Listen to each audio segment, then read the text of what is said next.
I'm not sure that's going to look right on here, but you've got these turbines there, one after another, making electricity there. You've got the illuminating Belgian motorway seen from the moon in the middle, except for the lights didn't come on yet. I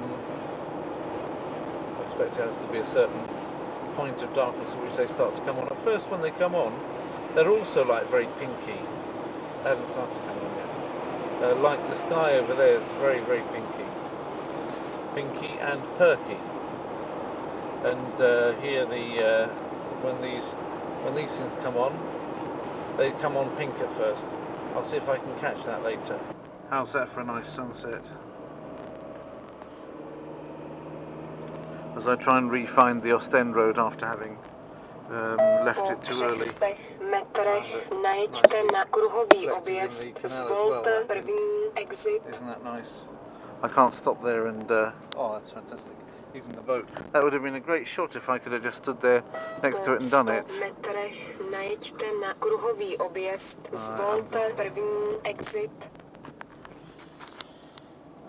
This is a bit tough.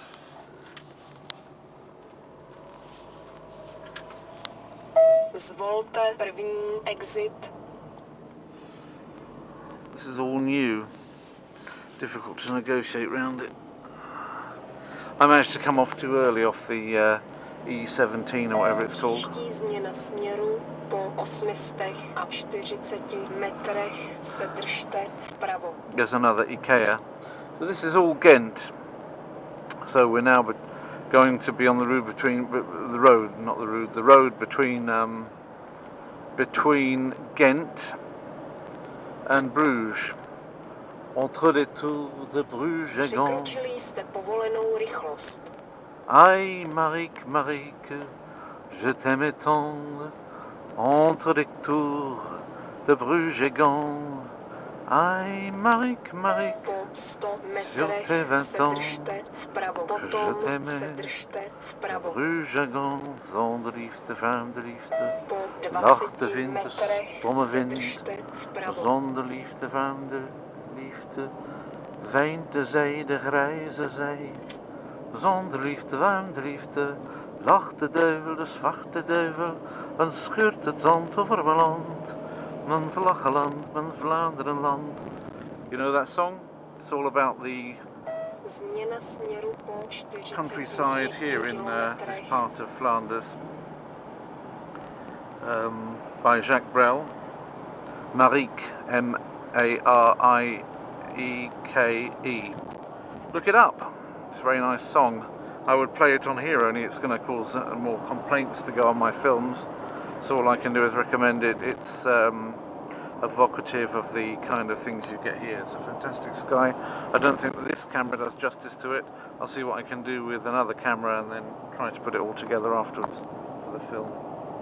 Well, I promised I'd film the lights coming on, the way they go pink, but these haven't been switched on at all yet. And these ones have obviously been going some time because they've stopped being pink and are already yellow, so I can't do that. At the point at which they've come on, then one set got lit up quite a bit before the others, and so I can't show you how they're pink at first and then gradually become yellow. You'll have to take my word for it or go and try and find it on somebody else's film, I don't know. I'm still trying to puzzle over the last time I did this because it just seems such a long time ago, and that's why I don't think I've ever done. When I've been filming this while I've been driving in the car for a long time, and yet I can't really recall filming coming down here. I don't remember having put up a film about that. You won't have seen this on my channel, me driving to England. I don't think you've seen it, have you, on my channel? So it's just something which I haven't done for a long time.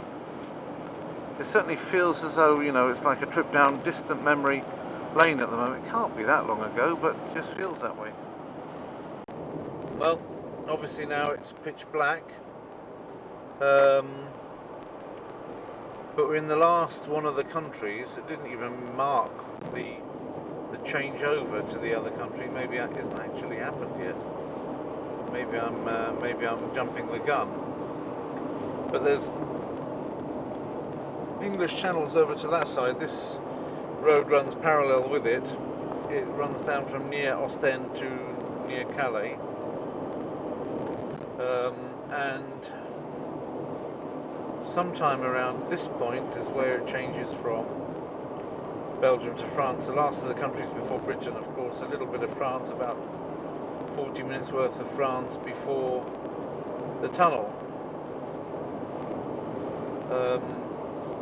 And these look like the French, yeah, they look like the French markers, so I think that's where we are in France. And especially bearing in mind that you've got French, and the language, when you cross into Belgium at that point, becomes Flemish.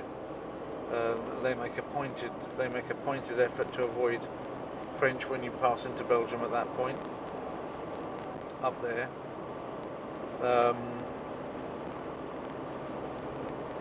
This is France, even though some of the names of places, like Dunkirk, actually have more of a Dutch sound to them than a